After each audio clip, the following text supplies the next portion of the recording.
The year is 2010. In the desolate, windswept moors of northern England stands the crumbling remains of Ashwood Manor, once the grand estate of the reclusive and eccentric artist Julian Ashwood. Julian vanished without a trace in 1985, leaving behind his vast, unsettling collection of portraits, each one depicting a single, emotionless face, their eyes disturbingly vacant. The local legend whispers that Julian didn't just disappear. He became part of his art, consumed by the very silence he sought to capture. They say that on moonless nights, a faint, disembodied humming emanates from the manor's abandoned gallery, a sound that promises to reveal the truth, but at a terrifying price.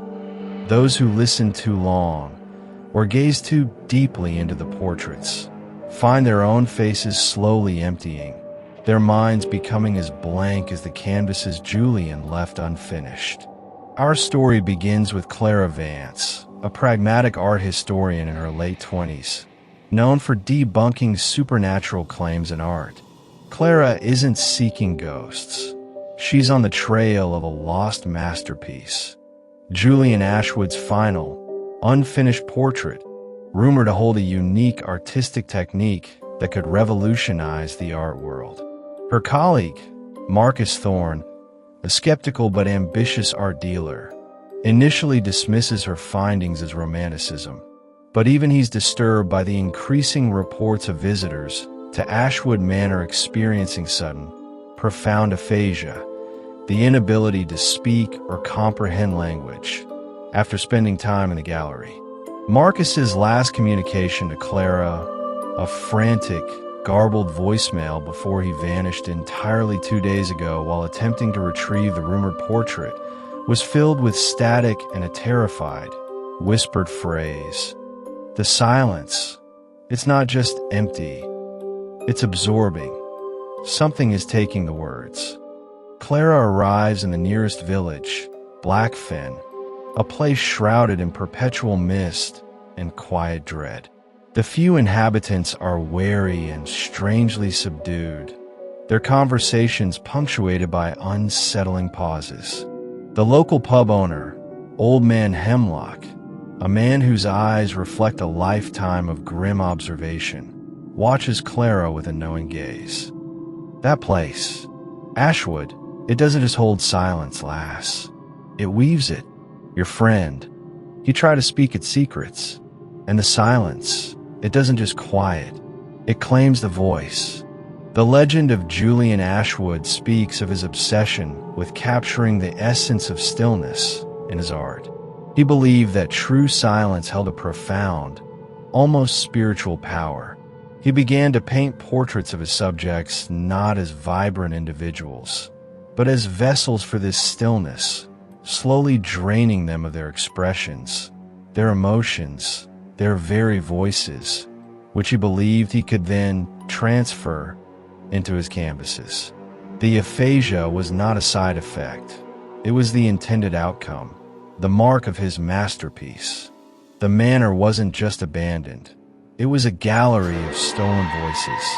Clara, a woman of scientific method, initially dismisses these tales as local superstition, a morbid interpretation of an artist's reclusiveness. But Marcus's garbled message, mentioning absorbing and taking the words, resonates with her knowledge of psychological phenomena. She finds Marcus's abandoned camera, left behind in his guest house. Inside, Clara finds a series of blurry, unsettling photographs taken inside the manor's gallery. The last photo, hastily taken, shows a single, large, unfinished portrait on an easel, its canvas mostly blank, but with a faint, almost translucent human form etched onto its surface, its mouth open in a silent scream. Tucked beneath the camera is Marcus's last, hastily scrawled note. The silence, its vocal resonance, the frequency. It's wrong. It binds us. It calls. And the void of sound, it's not just emptiness. It's a living entity, a sentient hunger for voices. Determined, Clara makes her way to Ashwood Manor. The heavy iron gates, long rusted shut, groan open with an unsettling screech. The sprawling, Gothic structure looms before her, its broken windows like empty, staring eyes. The air grows heavy, cold, and strangely still, even the moaning wind falling silent. A faint, almost imperceptible humming permeates the air, a low, resonant vibration that seems to emanate from the very stone of the building, a chilling, wordless melody.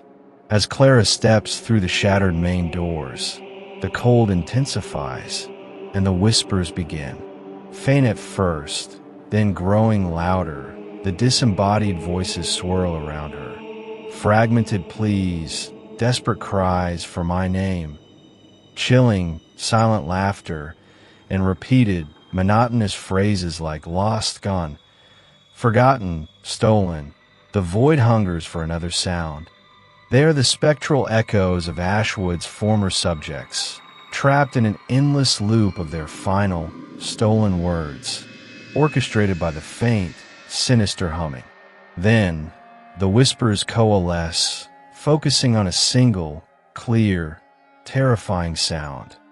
The distinct melodious hum of a vocal cord, vibrating faster and faster. And within this hum, a distinct, melodious voice, strangely calm amidst the chaos, begins to speak. Welcome, Miss Vance. Your voice, it is exquisite. And you have come to feed the void of sound. The main gallery, once a place of vibrant art, now stretches before her like a gaping maw. Clara stands transfixed, her scientific training battling with the undeniable horror. The whispers were not just memories. They were an active, malevolent force, and they had just spoken to her directly.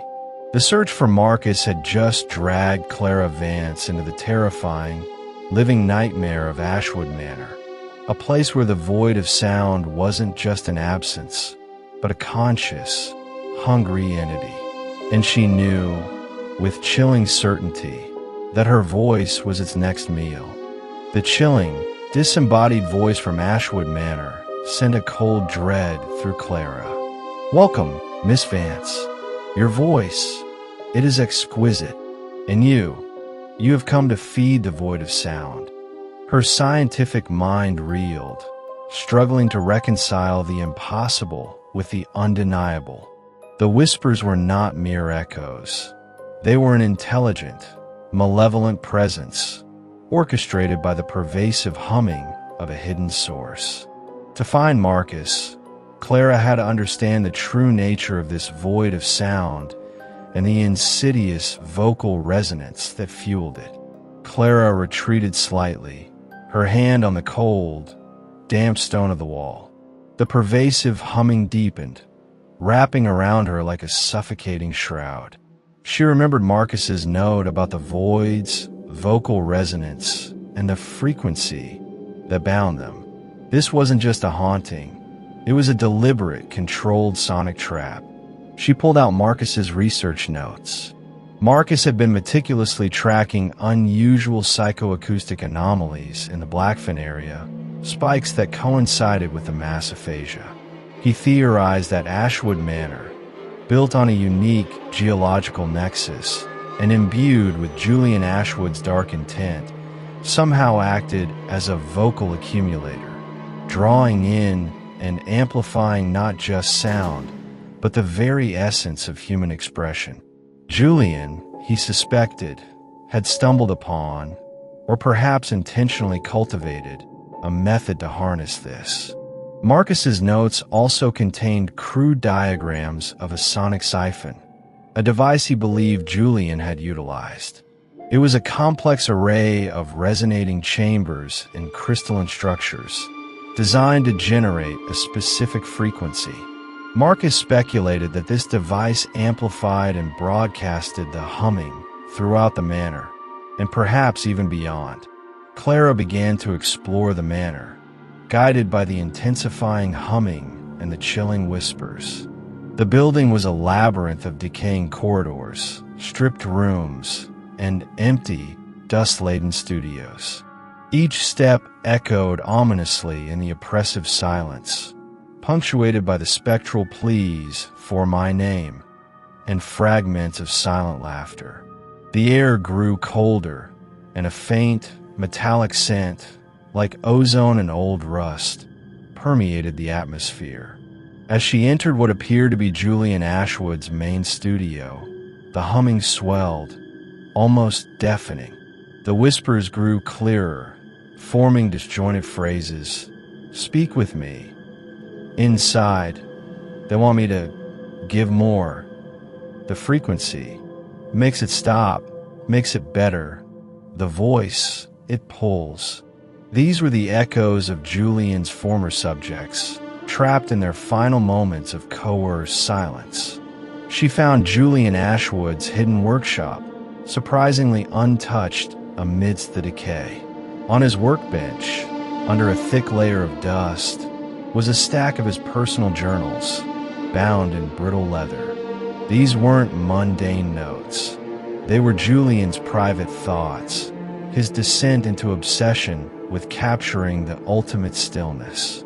His early entries spoke of his belief that true art transcended mere visual representation. It captured the essence of a subject, their inner stillness. He began to experiment with vocal resonance, the idea that intense human expression, particularly the voice, left a powerful, energetic imprint. He believed Ashwood Manor, due to its unique location and his own pervasive reclusiveness, was a natural accumulator of such resonance. But the later entries became increasingly disturbing. Julian grew obsessed with a powerful, primordial entity he referred to only as the listener, or the void of sound. He believed it resided within the very foundations of the manor, a dormant consciousness of pure emptiness, drawn to the absence of sound, to the silence. He wrote of developing his sonic siphon, not to capture sound, but to feed the listener, to amplify his subjects' fading voices, their fear and their longing to speak, turning it into sustenance for the entity. The hum, it is the conduit. Their voices, their expressions, it is the nourishment. The void grows, and it will grant us eternal stillness. His final entry was a chilling declaration. The ultimate silence is union. They will become one with the void, and I will join them, a final, willing sacrifice to eternal quiet. Clara dropped the journal, her blood running cold. Julian wasn't a visionary artist. He was a madman who had willingly sacrificed his subjects, and ultimately himself, to a monstrous entity. The mass disappearances and aphasia weren't accidents. They were horrifying, orchestrated rituals. The manor wasn't just haunted. It was a living, breathing vocal accumulator of stolen sounds. And the whispers were the lingering, tortured consciousness of Julian's victims, trapped within the void of sound, forced to perpetually reenact their final moments of silence. She noticed a hidden compartment in Julian's workbench. Inside, she found a peculiar, intricately carved wooden tuning fork, unlike any she'd ever seen. It was made of dark, unnaturally smooth wood, adorned with disturbing, almost anatomical carvings of vocal cords. It vibrated with the same chilling hum she felt in the manor, and as it did, a single iridescent teardrop formed on its surface, then vanished. It radiated an intense, suffocating cold and pulsed with the same chilling melody she felt in the manor. It was Julian's original tuning fork, the very source of the curse, the tuning fork of silence. Clara now understood the horrifying truth. Marcus hadn't just stumbled upon a haunting. He had come face to face with a conscious entity that fed on human expression, amplified by Julian's twisted experiments. The void of sound wasn't just an absence. It was a malevolent consciousness that sought to consume all who entered its vocal accumulator. And the tuning fork of silence in her hand was the key to this nightmare. The instrument that had bound countless souls to Ashwood Manor, and the only hope of freeing her colleague from its insidious grasp.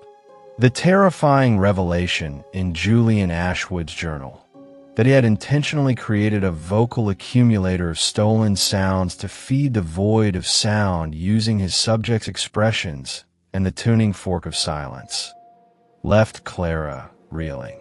The peculiar, intricately carved wooden tuning fork in her hand, pulsating with the manor's chilling hum, was the very instrument of this monstrous ritual. To free Marcus, Clara had to understand, and perhaps even wield its power against the void of sound itself. Clara clutched the tuning fork of silence, its dark, smooth wood radiating an unnatural cold. The pervasive humming felt stronger now, almost like a living presence responding to the artifact. The disembodied whispers grew louder, more frantic, their fragmented pleas for my name, mingling with chilling, silent laughter. Speak with us, stay, don't leave. The void takes another sound. She recalled Marcus's notes about psychoacoustic disruption and the idea of frequency inversion. If Julian had used a specific psychoacoustic frequency to bind souls and feed the void of sound, perhaps a counterfrequency or an amplified version of its own resonance could disrupt or even repel it. The tuning fork of silence, she theorized, was clearly designed to interact with the manor's unique energetic properties. Clara's art history background, combined with Marcus's research, revealed that Julian had been obsessed with the concept of negative space in art, not just visual, but auditory. He believed the absence of sound, the pure silence, held the greatest power. The mass aphasia in Blackfin indicated that the void of sound's influence extended beyond the manor walls, amplified by the psychic vocal accumulator of the building. She found a secluded, empty room, its walls covered in ancient, frantic scratch marks, as if someone had tried to claw their way out, desperate to speak. She wanted to test the tuning fork of silence's properties without drawing the full attention of the void of sound. She placed the tuning fork on a dusty, overturned easel. As the tuning fork hummed its chilling melody, a single, pure, iridescent teardrop formed on its surface, then vanished. The ambient humming within the room instantly amplified, becoming a frantic, almost maddeningly silent repetition. The temperature dropped abruptly, and a faint, spectral image flickered in the corner. A terrified man, his mouth open in a silent scream, his body glitching in and out of existence. The tuning fork of silence was indeed amplifying the manor's inherent psychic resonance, making the trapped echoes more vivid, more present. Clara realized that the tuning fork was not merely a device. It was a conduit designed to funnel the collective stolen expressions and despair the victims into the void of sound. Its dark wood, she theorized, was likely crafted from a naturally resonant material, perhaps even a form of petrified wood or bone unique to this desolate moor, capable of absorbing and amplifying psychic energy. She then tried to project a counterfrequency, a mental image of clear, sharp noise, a jarring dissonance, attempting to disrupt the tuning fork's resonance, as Marcus had theorized. But as she did, the tuning fork vibrated violently, almost jumping from the easel, and the whispers intensified to a cacophony, threatening to overwhelm her senses. It was too strong, too deeply embedded in the manor's malevolent harmony. Just as she was about to give up, a new, distinct whisper cut through the chaos, clear and urgent, though fragmented by echoing effects. The true voice, not the hum. The heart of Ashwood, below, shatter the core, before it silences the world. It was a new voice, unfamiliar, but undeniably real, clearer than any other echo she had heard. It was a warning, a desperate plea for help. Clara remembered Old Man Hemlock's grim warning. It doesn't just quiet, it claims the voice. And Marcus's terrifying message, the silence, it's absorbing. Something is taking the words. The void of sound was not just an absence. It was a hungry entity, and its heart was somewhere deep within the manor, its core source of power, the true voice. She found a hidden passage in the back of Julian's studio, concealed behind a rotating wall of canvases. It led down into a series of damp, claustrophobic tunnels, clearly part of the manor's original, older foundations. The air grew colder, heavier, and the ubiquitous humming intensified, vibrating through the very ground beneath her feet. The whispers became a continuous, low murmur, like a vast, unseen choir murmuring in profound, voiceless despair. As she descended deeper, she noticed the walls of the tunnel were not just stone. They were interspersed with large, jagged fragments of dark, shimmering crystal, glowing with a faint, internal light, pulsing in rhythm with the hum. This was the natural psychic resonance of the manor, the geological nexus Julian had exploited. This was the heart of Ashwood, the true source of the void of sound's power, amplified by the vast network of crystals beneath the building. Clara realized the tuning fork of silence wasn't the ultimate source, but a smaller instrument crafted from the same material, meant to tap into and control this larger, terrifying energy. To stop the void of sound, she couldn't just disrupt the tuning fork. She had to confront the heart of Ashwood itself, the true resonance chamber that was silently devouring voices. The manor's whispers were leading her to its terrifying core, to the very source of its unending hunger for new sounds. The only way to save Marcus, and perhaps the world, was to unleash a resonant scream that would shatter the very fabric of silence.